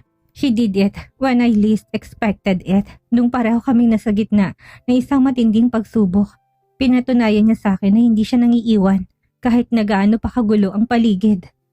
Napangiti si Madam Wu. A man of action. Very much like my husband. Matagumpay na natapos ang gabi nang makaalis sa mga investor na iwang mag-isa sina Luna at Corton sa deck ng yacht. Ang mga ilaw ng syudad ay nagre-refleksyon sa tubig. Inalis ni Luna ang suot na singsing at takmang ibabalik ito kay Corton. Keep it, sabi ni Corton, hindi tumitingin sa kanya kung hindi siya malayo. Bakit? Tapos ng palabas, hindi ba? Humarap si Corton sa kanya. Ang buwan ay nagbibigay ng anino sa kanyang matikas na mukha. Because for a moment back there, it didn't feel like you were acting. Why do you say those things, Luna? About me not leaving you? Dahil yun ang kailangan nilang marinig. Iwas tingin na sagot ni Luna. Gusto mo ng resulta, hindi ba? Ibinigay ko lang. Biglang hinawakan ni Corton na magkabilang balikat ni Luna at hinarap siya sa kanya. O baka naman dahil yun ang nararamdaman mo. Nasa kabila ng lahat ng pananakot ko. Alam mo ako lang ang kaisa-isang taong hindi ka bibitawan. Huwag kang assuming Corton Taylor Lee. Bulong ni Luna pero hindi siya makagalaw. Ang distansya nila'y naglalaho na. Prove me wrong din, hamon ni Corton. Bago pa makasagot si Luna, naramdaman na niya ang labi ni Corton na dumapo sa kanyang mga labi. Ito ay isang halik na hindi katulad ng mga nababasa niya sa pocketbook. Hindi ito matamis. Ito ay gutom, puno ng pag-aari at puno ng pangakong hindi pa kayang bigkasin. Sa gitna ng dagat, sa ilalim ng mga bituin, ang baristang taga-probinsya at ang bilyonaryong malupit ay nawala sa isang sandali kung saan ang puot at ang pag-ibig ay naging isa. Ngunit sa likod ng halik na yon, isang malaking panganib ang naghihintay. Dahil sa pangpang, isang taong nakamasid at handang siraing ang lahat ng binuo nila. Sino nagutos sa'yo na kunan sila ng picture? Tanong ng isang boses sa dilim. Si Clarence po, sir. Gusto niyang gamitin ito para patalsikin si Corton sa kumpanya. Ang giyera hindi pa tapos. Ito ay nagsisimula pa lang na maging madugo. Ang halik na yun sa gitna ng dagat ay tila isang sumpa. Masarap pero nakakalunod. Nang humiwalay ang mga labi ni Corton, natiling magkalapit ang kanilang mga noo, kapwa hinahabol ang hininga habang ang malamig na simoy ng dagat ay humahampas sa kanilang mga balat. Luna, bulong ni Corton. Ang kanyang boses ay hindi na ang boses ng isang malupit na bilyonaryo, kundi isang lalaking naguguluhan sa sarili niyang nararamdaman. Agad na lumayo si Luna, ang kanyang mga kamay ay nanginginig habang pilit na inaayos ang kanyang nagusot na damit. Huwag, Corton. Huwag nating gawin ito. Bahagi lang ito ng trabaho, hindi ba? Isang palabas para sa mga investor. Is that what you really think? Angin ni Corton, muling bumalik ang tigas sa kanyang mga mata. You think I'd kiss just anyone for a business deal? I'm not my brother, Luna. I don't play with skin and bones unless it matters. Pero asawang turing mo sa akin sa harap nila, habang sa likod assistant mo lang ako. Ano ba talaga ako sa'yo? Isang kasangkapan para talunin ng tatay mo? Bulyaw ni Luna, ang mga luha ng galit at kalituhan ay nagsisimulang mamuo sa kanyang mga mata. Hindi nakasagot si Corton. Ang kanyang katahimikan ay tila isang kumpirmasyon para kay Luna. Mabilis at tumalikod ang dalaga at naglakad patungo sa kabilang dulo ng yacht. Gusto niyang tumakas, gusto niyang maglaho, pero nakatali siya sa ginintoang hawla na binuo ng lalaking ito. Kinabukasan ng mansyon ng mga Taylor Lee ay nababalot ng isang kakaibang katahimikan. Pagbaba ni Luna para tingnan si Jane, nadat na niyang kanyang ate na nakaupo sa garden, mukhang masigla dahil sa tulong ng mga bitamina at maayos na pagkain na pinagkakaloob ni Corton. Luna, salamat talaga, nakangiting sabi ni Jane. Kung hindi dahil sa inyo ni Corton, baka nasa kalsada na ako ngayon. Napakabuting tao ni Corton, no? Kahit na matigas ang pananalita, ramdam mo na may malasakit siya. Mapait na napangiti si Luna. Kung alam mo lang ate, kung anong klaseng laro ang pinapasok ko para lang sa seguridad mo. Bago pa siya makasagot, isang mabilis na yabag ang narinig nila. Si Clarence na may hawak na isang sobre ay mabilis na naglalakad patungo sa kanila. Ang mukha nito'y puno ng tagumpay at masamang balak. Having a great time, ladies? Sarkastikong tanong ni Clarence. Enjoy it while it lasts, dahil mamaya, lalabas ng tunay na kulay ng tagapagligtas ninyo. Anong ibig mo sabihin, Clarence? Tanong ni Luna, agad na tumayo para harangan ng kanyang ate. Oh, hindi niyo ba alam? Ang kuya ko, si Corton ay may ginagawang malaking merger. At para makuha niyang pirma ng mga investors, kailangan niya ng pamilya. Ginamit niya kayo para magmukhang matino sa harap ni Mr. Chen. He's using your pregnancy, Jane, and your face, Luna, para makuha ang posisyon ni Dad. Inihagis ni Clarence sa mga litrato sa lamesa. Doon kitang-kitang halik nila ni Corton sa yacht kagabi. Pero ang anggulo'y tila pagmumukhang pilit at may kasunduang nagaganap. This is blackmail, bulong ni Luna. No, this is justice, sagot ni Clarence. I'm going to the board meeting later. I'll show them how Corton manipulated the poor barista just to win the contract. Patatalsikin siya at kapag nangyari yun, wala na kayong protection dito. 2:00 ng hapon, ang boardroom ay tila isang court of law. Nakaupo si Don Roberto sa kabisera, habang si Corton ay kalmadong nakasandal sa kanyang upuan, bagamat ang kanyang mga mata ay nagniningas sa galit. Pumasok si Luna sa gitna ng meeting. Hindi siya inimbitahan pero wala siyang pakialam. Dad, before you sign the merger, you need to see this. Panimula ni Clarence, nilatag ang mga litrato sa screen. Corton is compromising our name. He's sleeping with the help. He's using a commoner to fake a relationship just to please Mr. Chen. Nagbulungan ng mga board members. Ang mukha ni Don Roberto ay naging kulay ube sa galit. Corton, is this true? Tumayo si Corton, ang kanyang presensya tila nagpayanig sa buong silid. Tumingin siya kay Luna, isang tingin tila humihingi ng tawad, bago humarap sa kanyang ama. The photos are real, but the relationship is not fake. Liar, sigaw ni Clarence. I'm not lying, malamig na sabi ni Corton. Lumapit siya kay Luna at sa harap ng lahat, hinawakan niyang kamay nito ng mahigpit. I didn't use her for the merger. I used the merger as an excuse to keep her by my side. Because I am in love with her. Natahimik ang buong boardroom. Maging si Luna napatigil ng paghinga. Hindi niya alam kung bahagi pa rin ba ito ng plano o ang katotohanan ng matagal niya nang gustong marinig. And if you think a Taylor Lee cannot love a woman from the streets, then you don't know what a real man is. Pagpapatuloy ni Corton. Ang kanyang boses ay umalingaw-ngaw. Dad, if my feelings for Luna are a liability for this company, then I am resigning right now. Take the CEO title, take the money, but you can't take her away from me. Binitawan ni Corton ang kanyang ID at ang susi ng kumpanya sa lamesa. Hinila niya si Luna palabas ng boardroom. Iniwan ang lahat na nakatulala nang makarating sila sa elevator. Hinarap ni Luna si Corton, ang kanyang puso'y punong-puno ng emosyon. Bakit mo ginawa yun? Nawala sa iyong lahat. Ang kumpanya at ang yaman mo. Hinarap siya ni Corton. Ang kanyang mga kamay ay dahan-dahang humawak sa mukha ni Luna. I told you before, Luna, I manage assets. And you are the only asset I can't afford to lose. Hindi ko kailangan ng kumpanya kung wala ka sa tabi ko. Pero paano si ate? Paano tayo? Magmula ngayon hindi na tayo Taylor Lee na nagtatago sa likod ng pera. Magtatrabaho tayo. Magsisimula tayo. Pero sa pagkakataong ito, totoo na. Isang matinding halikang muling naganap. Hindi sa gitna ng dagat, kundi sa gitna ng kanilang bagong simula.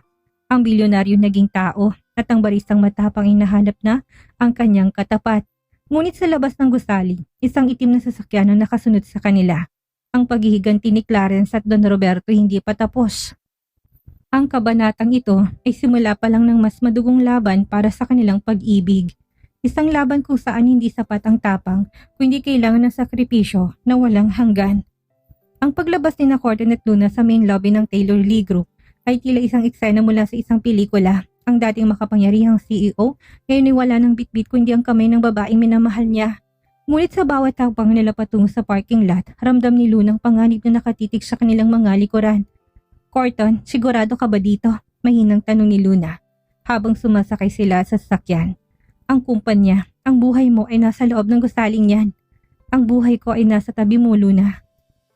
Maikling sagot ni Corton, pero baka sa kanyang panga ang tensyon. Mabilis niyang pinaandar ang sasakyan, hindi patungo sa mansyon, kundi sa isang direksyong hindi pamilyar kay Luna. Saan tayo pupunta? Bakit hindi tayo babalik sa mansyon? Nandoon si ate. Kabado ng tanong ni Luna. Hindi naligtas ang mansyon. My father is a man of pride.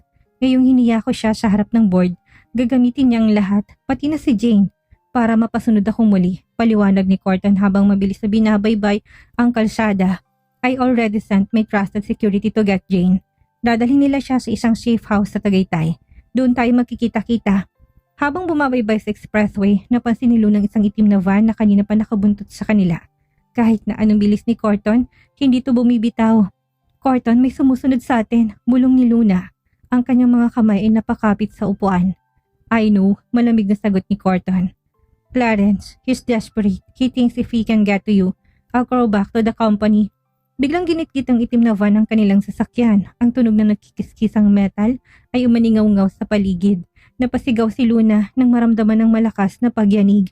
Yumuko ka, Luna. Huwag kang titingin, sigaw ni Corton habang pilit na kinokontrol ang manibela. Isang putok ng baril ang narinig. Tumama ito sa side mirror ng sasakyan. Nanigas si Luna sa takot. Hindi nito laro ng kumpanya. Ito ay laro na ng buhay at kamatayan. Ang galit ni Don Roberto at ang inggit ni Clarence ay naging isang lason na handang pumatay. Sa isang matapang naman ni Obra, piniligtad ni Corton ang sasakyan sa isang malit na iskinita. Sapat para pansamantalang maiwan ng van. Huminto sila sa isang abandonadong bodega sa gilid ng highway. Dito muna tayo, kailangan nating magpalit ng sasakyan, sabi ni Corton, hinihingal pero nanatiling alerto. Sa loob ng madilim na bodega, mabilis na kinuha ni Corton ang kanyang cellphone pero bago pa siya makatawag, bumukas ang malaking pinto. Pumasok si Clarence at may hawak na baril at may kasamang dalawang lalaki mukhang bayarang hitman. Ang bilis mo talagang tumakbo kuya, sarkastikong sabi ni Clarence. Pero kahit saan ka magpunta, abot ka ng kamay ni Dad. Pitawan mong baril Clarence, this is between you and me. Huwag mong idamay si Luna, harang ni Corton at tinentago si Luna sa kanyang likuran. Huwag idamay? Siya ang dahilan kung bakit nasirang pamilya natin. Siya ang dahilan kung bakit itinakwil mo ang lahat. Sigaw ni Clarence, ang mga matay nalilisik sa selos. Dahil sa babaeng yan, naging basura tayo sa tingin ng board. Hindi si Lunang sumira sa atin, Clarence. Ang sarili mong kahinaan ang sumira sa'yo. Sagot ni Corton, na may pangahamak. Dito na sumabog ang galit ni Clarence. Tapusin na natin ito. Akmang kakalabitin ang gatilyo ni Clarence nang biglang sumigaw si Luna. Clarence, itigil mo yan. May anak ka kay Ate Jane. Gusto mo ba na lumaki ang anak mo? Na ang tatay ay isang mamamatay tao? Napatigil si Clarence ang banggit sa kanyang anak. Ay tila isang sampal na nagpagising sa kanya, ngunit bago pa siya makababa ng baril, ang isa sa kanyang mga tauhan na halatang tauhan ni Don Roberto ay kumilos ng sarili. Tinutok nitong baril kay Luna. No! Sigaw ni Corton. Tumakbo si Corton at tinarang ang kanyang katawan. Isang putok ang malingaw-ngaw. Corton! Sigaw ni Luna habang nakikitang pagbagsak ng lalaki sa semento. Ang maputing polo nito ay mabilis na nabahira ng pulang likido. Sa gitna ng kaguluhan, narinig ang sirena ng mga pulis sa labas. Mabilis na nagpulasan ng mga tauhan habang si Clarence ay naiwang tulala. Nabitawan ng kanyang baril habang nakatingin sa dugo ang kapatid. Corton, gumising ka! Huwag mo kong iiwan! Hagulhol ni Luna. Habang kinakalong ang ulo ni Corton, ang kanyang mga kamay ay puno ng dugo. Dugo ng lalaking sinakripisyong lahat para sa kanya. Dahan-dahang minulat ni Corton ang kanyang mga mata. Isang pilit ng ngiti ang sumilay sa kanyang mga labi. I told you, I manage assets. And you are the only one worth saving. Huwag kang magsalita. Darating na ang tulong. Sa gabing yon, sa ilalim ng madilim na bodega, ang pag-ibig na nagsimula sa isang arinola ay nauwi sa isang trahedyang hindi inaasahan. Habang sinasakay si Corton sa ambulansya, sumumpa si Luna sa kanyang sarili. Kung mabubuhay ang lalaking ito, hindi na siya papayag na may humadlang pa sa kanila. Kahit ang buong pamilyang Taylor Lipa ang kailangan niyang kalabanin. Ang laban para sa katarungan at pag-ibig ay lalong uminit. Buhay pa ba si Corton? At anong gagawin ni Don Roberto ngayong dumanak ng dugo sa sarili niyang pamilya? Ang loob ng ambulansya ay punong-puno ng tunog ng mga makina na pilit nagbabantay sa nanghihinang tibok ng puso ni Corton. Hawak ni Lunang malamig na kamay ng lalaki. Ang kanyang sariling mga kamay ay nanginginig at malagkit pa rin sa tuyong dugo. Bawat wangwang ng sirena ay tila isang kutsilong humahati sa kanyang pagkatao. Corton, lumaban ka. Sabi mo hindi mo ko iiwan, hindi ba? Bulong ni Luna. Ang kanyang boses ay basag at halos hindi marinig sa ingay ng oxygen tank. Ma'am, kailangan niyo pong lumayo ng kaunti. Bumababa ang blood pressure niya. Sigaw ng paramedic habang mabilis nilalagyan ng lunas ang tama ng bala sa balikat at tagiliran ni Corton. Nang makarating sila sa ospital, ang puting pasilyo naging isang malabong anino para kay Luna. Nakita niyang mabilis ay itinakbo ni Corton sa operating room. Ang huling nakita niya ay ang maputlang mukha nito bago tuluyang sumarang malalaking pinto. Mag-isa siyang naiwan sa waiting area. Ang bawat minuto tila isang oras. Maya-maya pa narinig niyang mabilis na mga hakbang. Si Jane, kasamang mga dalawang security personnel na pinadala ni Corton bagong insidente at dumating. Luna, ano nangyari? Si Corton. Hagulol ni Jane habang niyayakap ang kapatid. Ate, binaril siya. Hinarangan niya ako. Sagot ni Luna. At doon lang siya tuluyang bumigay. Kumagulol siya sa balikat ng kanyang ate. Nilalabas ang lahat ng takot at bigat na kanina pa niya kinikim-kim. Ngunit ang katahimikan ay muling nabulabog. Dumating si Don Roberto Taylor Lee. Kasunod niyang isang hukbo ng mga bodyguard at abogado. Ang mukha ng matanday walang bakas ng pagsisisi, tanging puot at otoridad lamang. You, turo ni Don Roberto kay Luna. Ang kanyang boses ay tila yelo na tumutusok sa balat. Dahil sa'yo, ang kaisa-isang anak ko na may kakayahang magpatakbo ng kumpanya ay nasa bingit ng kamatayan. Tumayo si Luna. Sa pagkakataong ito wala ng kaba. Ang takot niya ay napalitan ng isang nag-aapoy na galit. Dahil sa akin, Don Roberto, ang sarili mong anak si Clarence ang humawak ng baril at ang mga tauhan mong nagpaputok. Sinong tunay na pumatay sa anak mo? Ang ambisyon mo o ang pag-ibig namin? How dare you? Akmang sasampalin ni Don Roberto, si Luna nang humarang ang security guard ni Corton. Pasensya na po Don Roberto, pero ang utos ni Sir Corton ay protektahan ng magkapatid na ito kahit nalaban siya inyo. Matapang na sabi ng bodyguard, nanginig ang panga ng matanda. I don't care about your orders. Magmula ngayon, wala na kayong puwang sa buhay ng pamilyang ito. Once Corton wakes up, I will make sure he never sees your face again. Babayaran ko kayo. Magkano ba? 10 milyon? 20? Umalis lang kayo sa paningin ko. Tinignan ni Luna ang checking nilabas ng abogado ni Don Roberto. Kinuha niya ito, tinitigan at pagkatapos ay pinunit-punit sa harap ng matanda. Hindi mabibili ng pera mo ang buhay ni Corton at lalong hindi mo mabibili ang pananahimik ko, sabi ni Luna. Ang kanyang mga mata ay nalilisik. Hihintayin ko siyang magising at kapag nangyari yun, kusa siyang aalis sa'yo dahil ikaw ang pinakamalaking lason sa buhay niya. Lumipas ang 8 oras. Lumabas ang surgeon mula sa OR. Pagod na pagod. Doktor, kamusta pong asawa ko? Mabilis sa tanong ni Luna. Hindi na iniisip ang salitang asawa na ginamit niya. The operation was successful but he lost a lot of blood. The bullet missed his heart by an inch. He is now a stable condition but he's in a coma. Hindi namin alam kung kailan siya magigising. Bagsak ang mga balikat ni Luna na pumasok sa intensive care unit. Doon nakita niya si Corton na nakahiga, napapalibutan ng mga tubo't makina. Ang dating makapangyarihang bilyonaryo ay tila isang bata na mahimbing na natutulog. Umupo si Luna sa tabi ng kama, tinawakan ng kamay nito. Corton, gumising ka na. Marami pa tayong aayusin. Sabi mo magsisimula tayo, hindi ba? Walang kumpanya, walang pera, tayo-tayo lang. Ngunit sa gitna ng kanyang pagbabantay, isang text messages ang natanggap niya mula sa isang hindi kilalang numero.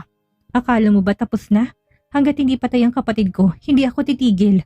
At ikaw, Luna, ikaw ang susunod na mawawala. Napating si Luna sa bintana ng ICU. Sa tilim ng gabi, alam niyang hindi pa tapos ang bagyo. Si Clarence ay nawawala, si Don Roberto ay napaplano at si Corton ay natutulog. Ngunit si Luna Matias ay hindi nang baristang madaling takutin. Subukan mo, Clarence, bulong niya habang mahigpit na hawak ang kamay ni Corton. Dahil sa pagkakataong ito, ako naman ang magiging panangga niya. Ang kabanata na paghihigante ay kasalukuyang binubuksan. At ang dugong dumanak ay magiging mitya ng isang mas matinding gyera. Ang amoy ng antiseptic at ang malamig na bukso ng aircon sa ICU ay tila nagpapatigas sa determinasyon ni Luna. 3 araw na nakakalipas mula nang operahan si Corton at 3 araw na rin hindi maalis si Luna sa tabi nito. Ang kanyang mga mata ay malalim ng itim dahil sa puyat, pero ang alab sa kanyang dibdib ay mas matindi pa sa sikat ng araw. Hinahaplos niyang kamay ni Corton nang biglang bumukas ang pintuan. Pumasok ang 2 lalaking nakasuot, mga tauhan ni Don Roberto.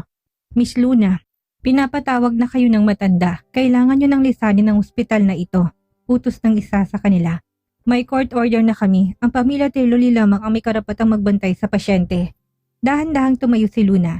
Hindi siya natakot. Sa halip lumapit siya hindi natatakot sa piraso ng papel. Kung gusto niyo akong paalisin, kailangan niyo akong kaladkarin. Pero tandaan niyo ito, sa oras na hawakan niyo ako, sisiguraduhin ko malalaman ng buong media na ang CEO ng Taylor Lee Group ay pinapatay ang sarili niyang anak. Napatras sa mga lalaki. Hindi nila inasahan ng ganitong katapangan mula sa isang barista. Samantalang sa isang madilim na safe house sa labas ng lungsod, si Clarence ay nagwawala. Ang kanyang mga mata ay puno ng ugat at dugo. Sa harap niya ang balita sa telebisyon tungkol sa aksidente ng kanyang kuya. Hindi pwedeng mabuhay si Corton. Kapag nagising siya, katapusan ko na, sigaw ni Clarence habang hinahagis ang baso sa pader. Sir, ang utos ng daddy niyo, manahimik na muna kayo, sabi ng kanyang tauhan. Manahimik? Habang ang babaeng yun ay nasa tabi niya? Hindi. Kinuha ni Clarence ang kanyang baril. Kung hindi natapos ng bala ang buhay ni Corton, tatapusin kung buhay ng babae nagpabago sa kanya. Kapag wala si Luna, babagsak ang loob ni Corton. At doon ko siya uubusin. Gabi na mapansin ni Luna ang isang kakaibang kilos ng labas ng ICU. Ang mga nurse na dapat ay nagro-rondo ay biglang nawala. Ang hallway ay naging kasing tahimik ng libingan. Biglang namatay ang mga ilaw. Ate Jane, lumapit ka sa akin. Bulong ni Luna sa kanyang kapatid na natutulog sa sofa ng silid. Luna, ano nangyayari? Kibit balikat na tanong ni Jane. Hawak ang kanyang tiyan. Huwag kang maingay, may pumasok. Kinuha ni Luna ang isang bakal na ivy stand sa gilid ng kama ni Corton. Yun lang ang tanging armas niya. Sa dilim narinig niyang marahang pagpihit ng doorknob. Isang figura ng lalaki ang pumasok. May hawak na syringe na may lamang nakakalason na likido. Hindi to si Clarence, isa itong bayarang hitman na nagpapanggap na maintenance. Bago pa man makalapit ang lalaki sa machine ni Corton para iturok ang lason, buong lakas na inampas ni Luna ang ivy stand sa likod nito. Ah! Napaaray ang lalaki. Huwag mong lalandiin ang buhay ng lalaking ito, sigaw ni Luna. Nakipagbuno siya sa lalaki kahit na mas malaki ito sa kanya. Nakalmot niya ang mukha nito at sinipa ang hita. Pero malakas ang kalaban, sinakal siya nito at diniin sa pader. Masyado kang pakialamera bata, bulong ng hitman. Pero sa gitna ng pakikipaglaban, si Luna isang mahinang tunog ang narinig mula sa kama. Ang heart rate monitor ni Corton ay biglang bumilis. At sa gitna ng kadiliman, isang kamay ang humawak sa braso ng hitman na sumasakal kay Luna. Isang kamay na kahit nang hinay puno pa rin ng pamilyar na otoridad. Get your hands off her! Isang pausat nangihinig na boses ang malingaw-ngaw. Minulat ni Corton ang kanyang mga mata. Kahit malabo pang kanyang paningin, ang galit niya para sa taong nananakit kay Luna ang nagbigay sa kanya ng lakas na gumising mula sa kamatayan. Nagulat ang hitman, sapat na pagkakataon para makasipa si Luna sa masalang bahagi ng lalaki. Bumagsak ang hitman at saktong bumukas ang pinto. Pumasok ang mga tunay na security ni Corton na kanina lang ay na-distract sa labas. Mabilis na nadakip ang salarin, bumukas ang mga ilaw. Dali-daling lumapit si Luna sa kama ni Corton. Corton, gising ka! Salamat sa Diyos at nagising ka na! Tumingin si Corton kay Luna, dahan-dahang tinas ang kanyang kamay para haplusin ang pisngi ng dalaga. I told you, I wouldn't leave you. Especially not with a messy house to clean. Natawa si Luna sa gitna ng kanyang mga luha. Ang yabang mo pa rin kahit na duguan ka na. Luna, tell the lawyer, I want Clarence and my father out of the company. Now, utos ni Corton. Muling bumalik ang bagsik ng isang CEO. Lalayo ni sa wake. And it's time to hunt. Ang kabanatang ito ay nagtatapos sa isang matamis na pagising pero sa labas ng ospital, ang tunay na gyari nagsisimula pa lang. Ang paghihiganti ni Corton Taylor Lee ay magiging mas patindi kaysa sa balang tumama sa kanya. Walang ititira, walang papatawarin. Ang hangin sa loob ng silid ng ospital ay hindi na maamoy gamot. Amoy kuryente nito na namumuong bagyo, bagamat nakahiga pa rin at maraming benda. Sa katawan ng mga mata ni Corton ay tila dalawang nagniningas na uling na nakatitig sa kanyang mga abogado at sa head ng kanyang security team. Nagawa niyo na ba ang inuutos ko? Malamig na tanong ni Corton. Ang boses niya ay paus pero ang bawat salita ay may bigat ng isang hatol. Opo sir. Lahat ng bank accounts ni Clarence ay na-freeze na sa ilalim ng kumpanya at ang mga ebidensya ng embezzlement na ginawa niya sa Singapore merger ay naisumiti na sa mga otoridad. Sagot ng kanyang head lawyer. Wala na siyang matatakbuhan. Tumango si Corton at binalingan si Luna na nakatayo sa tabi ng kanyang kama. Tinitiyak na maayos ang kanyang dextrose. At si Dad, Don Roberto is trying to hold an emergency board meeting as we speak, sir.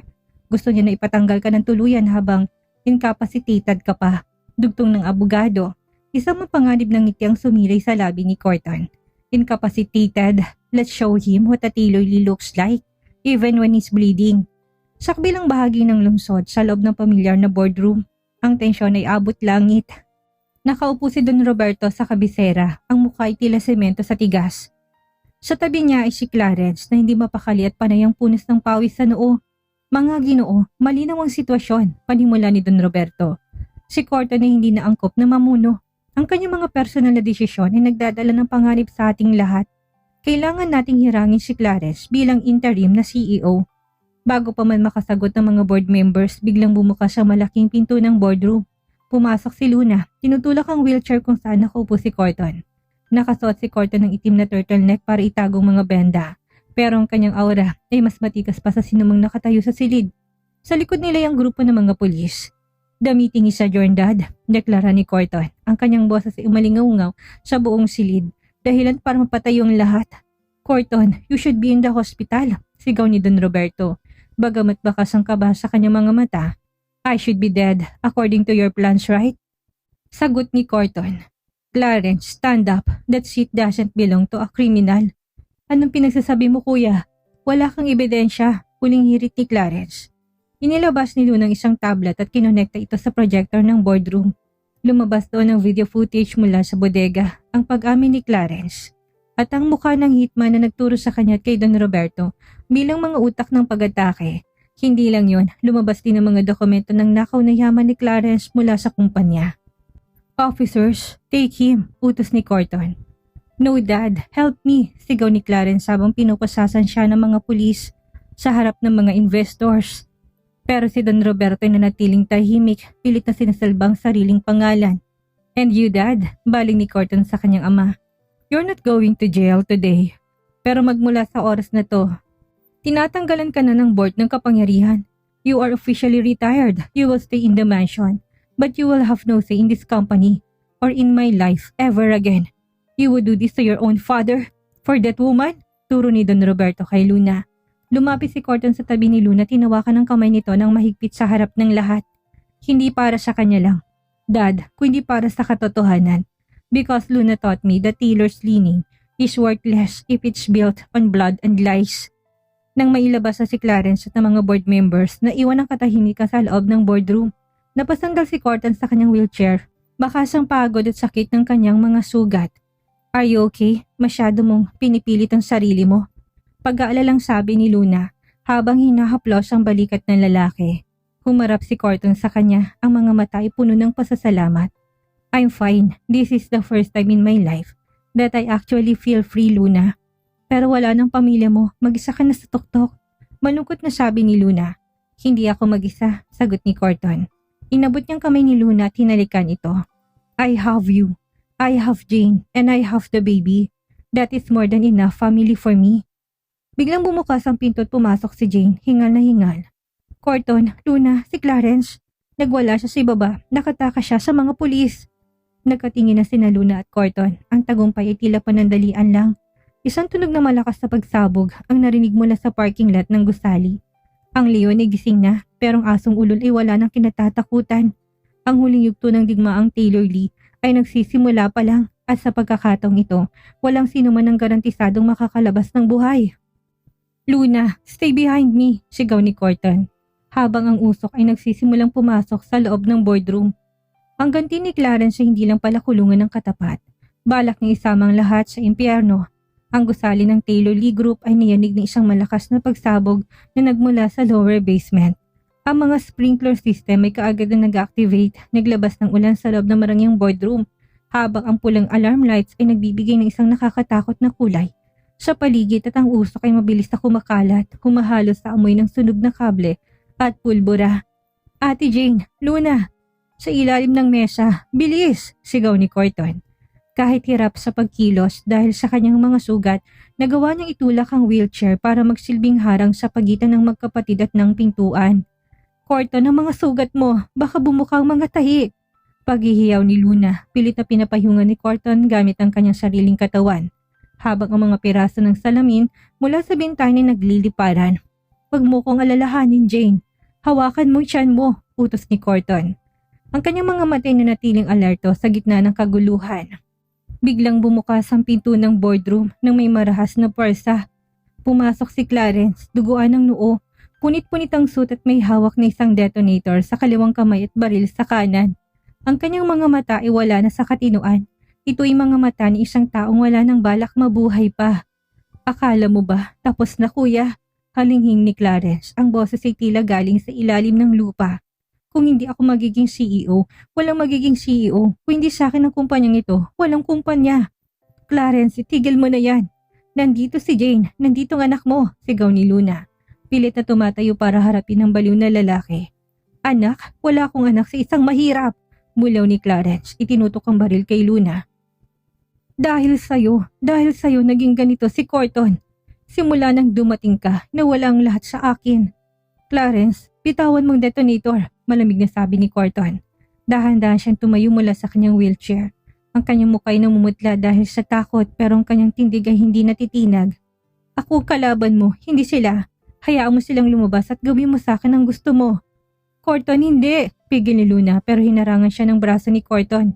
"Jane, Luna, tumakbo na kayo sa fire exit. Ngayon na." Mahinang utos ni Corton, sapat lang para sila lang ang makarinig.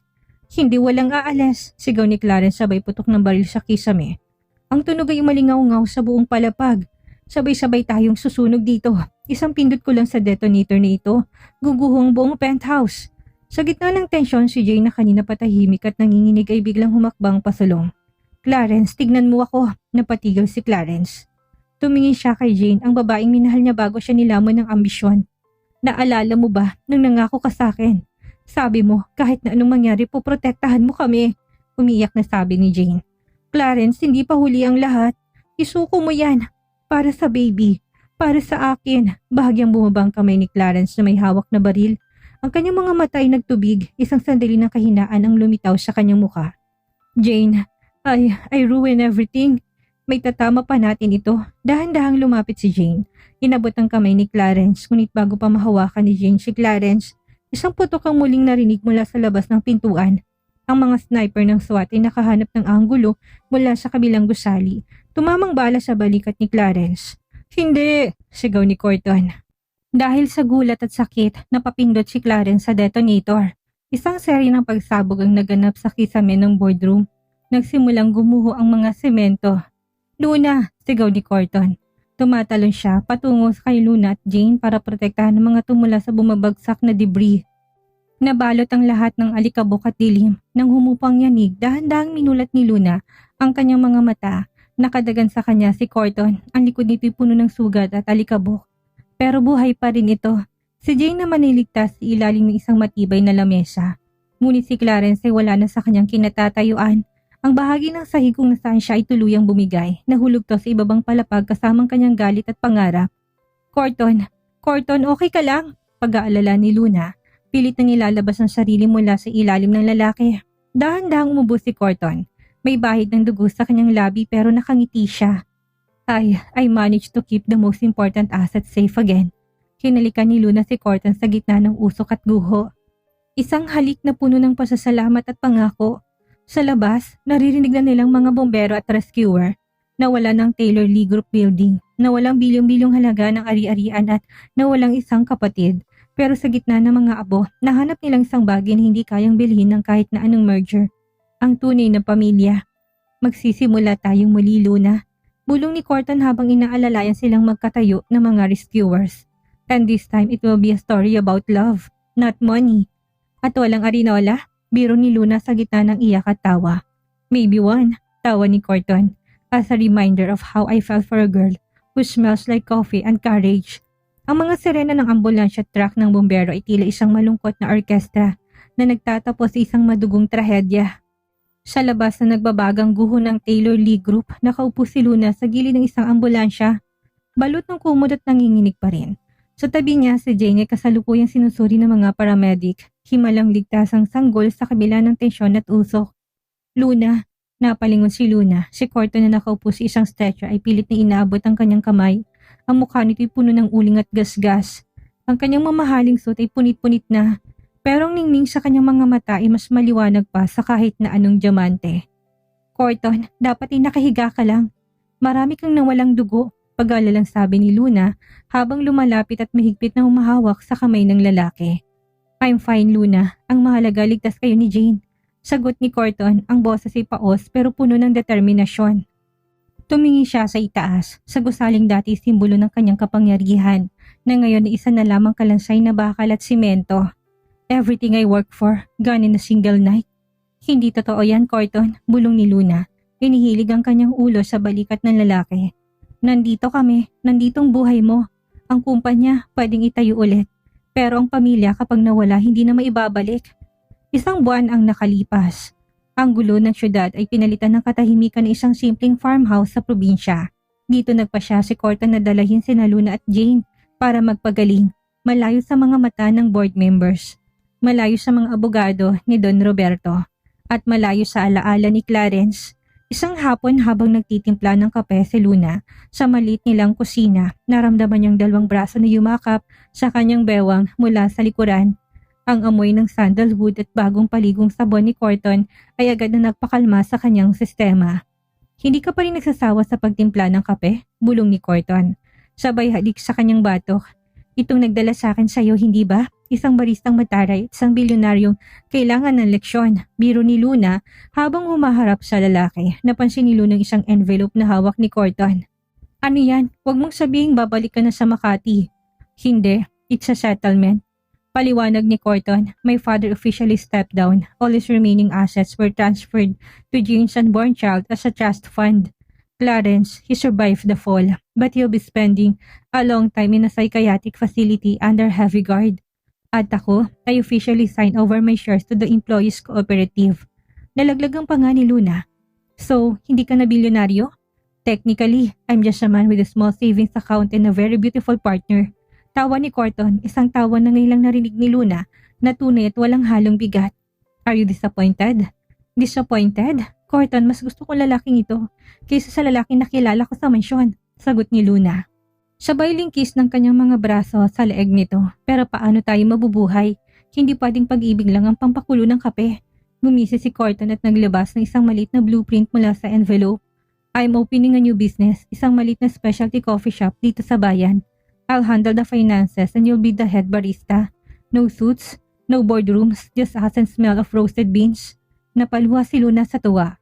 Pangalan, The Redemptive Cup, sagot ni Corton. Dahil ang bawat tasa ng kapeng ginagawa mo ay nagligtas sa akin mula sa sarili kong kadiliman. Nang hapong iyon, habang nakatitig sila sa paglubog ng araw mula sa veranda, lumabas si Jane mula sa loob ng bahay. Hawak ang kanyang malaking tiyan at nakangiti. Luna, Corton, sumisipa na naman ng baby, masayang sabi ni Jane. Sabay na lumapit sina Luna at Corton. Nilapat ni Corton ang kanyang palad sa tiyan ni Jane. Ang kanyang mukha'y puno ng pagkamangha. Sa sandaling yon ang lahat ng pait na nakaraan, ang arinola, ang mga bala, ang mga pagsabog ay tila naglaho. This is our real empire, bulong ni Corton habang nakatingin kay Luna. And this is our happy ending, sagot ni Luna.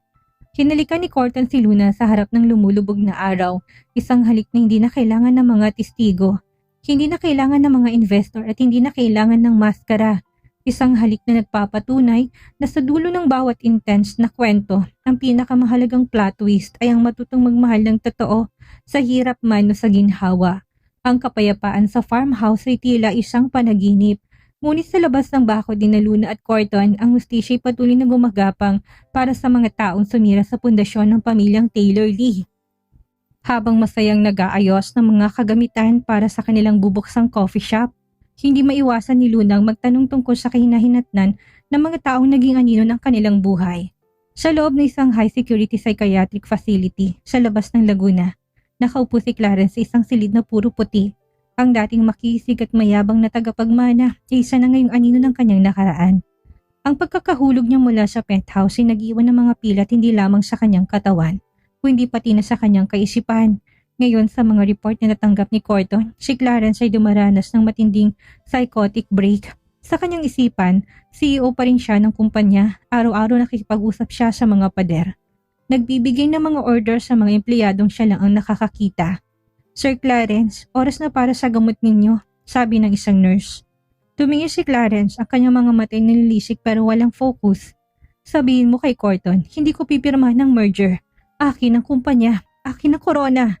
Ang kanyang ganti hindi dumating sa anyo ng bakal na rehas, kundi sa isang bilanggo ang gawa na sarili niyang ambisyon at inggit.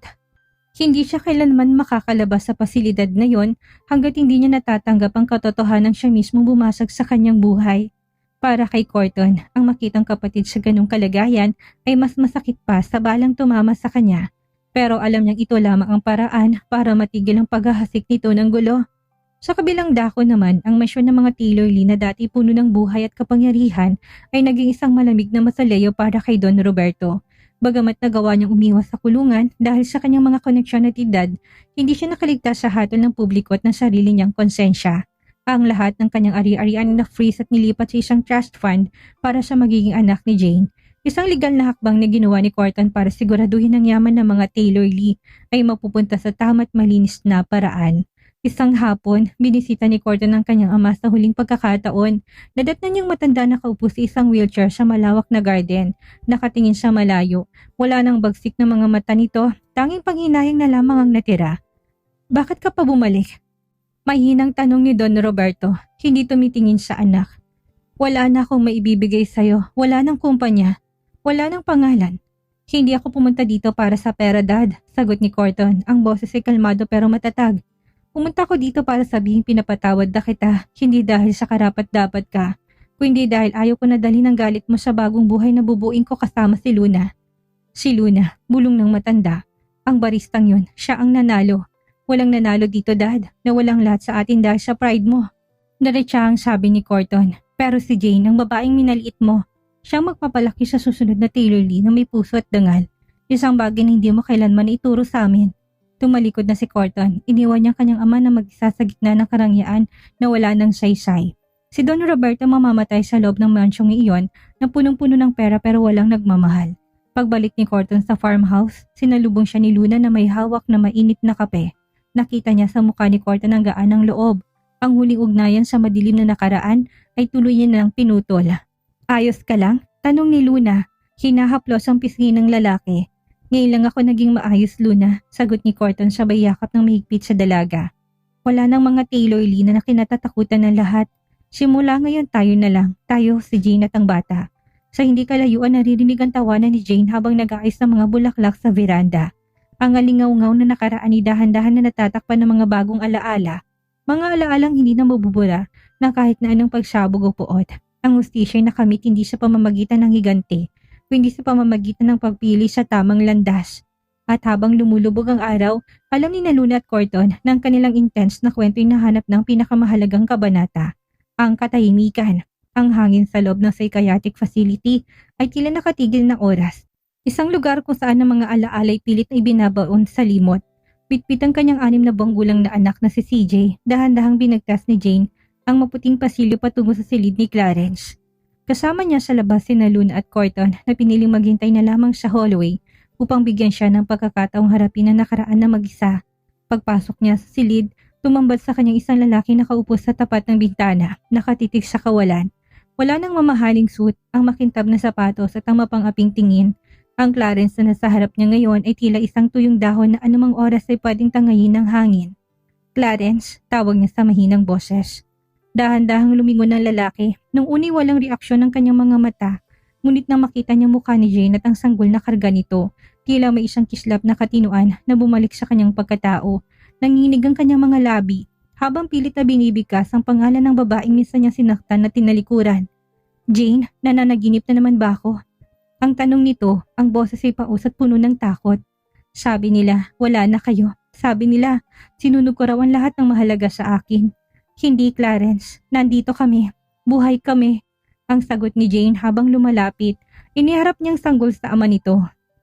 Gusto ko lang na makita mo siya bago kami tuluyang magsimula ng bagong buhay. Siyang anak natin si Clarence Jr.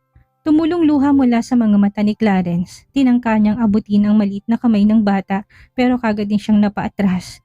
Tila nandidiri sa sarili niyang mga palat na nadumihan ng kasalanan. Pinagtapat niya sa gitna ng paghikbi ang lahat ng kanyang pagsisisi.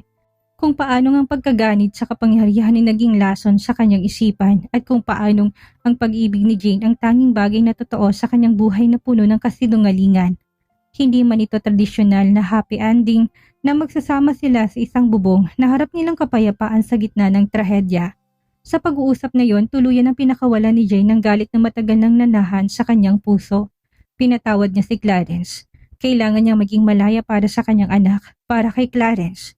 Ang pagkikitang yun ang nagsisilbing kanyang kaligtasan, bagamat mananatili siya sa loob ng pasilidad upang gamutin ang kanyang wasak na kaisipan. Baon niya ang imahe ng kanyang anak at ang kapatawarang ibinigay ni Jane. Ito ang kanilang sariling bersyon ng masayang pagtatapos. Ang paghilom ng mga sugat na dati akala nila hindi na magsasara. Nang lumabas si Jane sa silid, sinalubong siya ng yakap ni Luna at ni Corton. Habang papalabas sila ng gusali, lumingon si Jane sa huling pagkakataon. Alam niyang sa paghakbang niya palabas, dala na niya ng buong katotohanan. Ang pag-ibig hindi laging nauwi sa pagsasama, kung minsan, ang pinakamataas na anyo nito ay ang pagpapaubaya at pagpapatawad upang ang bawat isa ay makapagsimulang muli. Doon nagtapos ang alingaw-ngaw ng digmaang Taylor Lee. Ang pait ay napalitan ng pag-asa at ang dilim na nakaraan ay tuluyan ng natalo ng liwanag ng isang bagong bukas. Dito na po nagtatapos ang ating kwento. Maraming salamat po at muli magkita-kita po tayo sa susunod pa nating mga istorya.